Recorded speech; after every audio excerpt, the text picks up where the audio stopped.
Hi, this is Hunter Allen, and welcome to the Peaks Coaching Group training tips and power training tips for this week.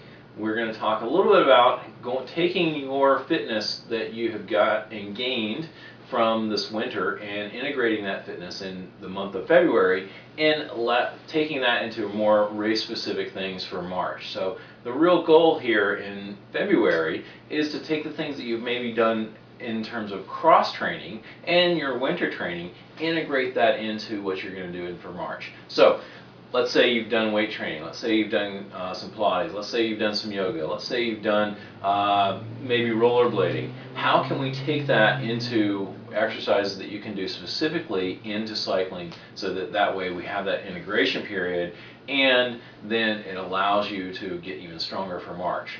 So the first thing that I want you to start doing in February is start doing what I call these power bursts. And really, what they're comprised of is going out, getting on your bicycle, essentially doing a standing start. So starting out with in your biggest gear that you have, your abdominals are tight, you grab those handlebars, and you stay seated, and then you mash on the pedals as much as you can. And then that way, you do that all the way up to 80 RPM, and that gives you just enough average effective pedal force so that you can create the stress that you need on your muscles in order to then get some increase from that in terms of strength. Okay, so that's the first thing that we're going to try and do, is increase the amount of times that you're doing these power bursts. The next thing that you're going to do is I want you to start doing a little more sweet spot work. Okay, so if you're racing in April, if you're racing maybe in late March, then it's still plenty time to get plenty of sweet spot in.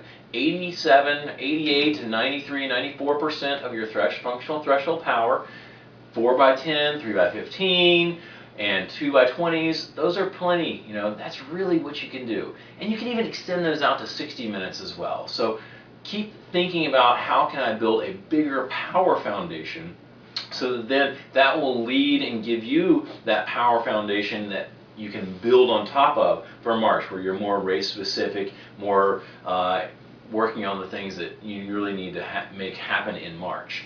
So focus on those two things, and I think that's going to be a really good foundation for you again in February. Integrate your cross training, start building a foundation for March, and you'll be good to go. Thanks a lot, and make it a great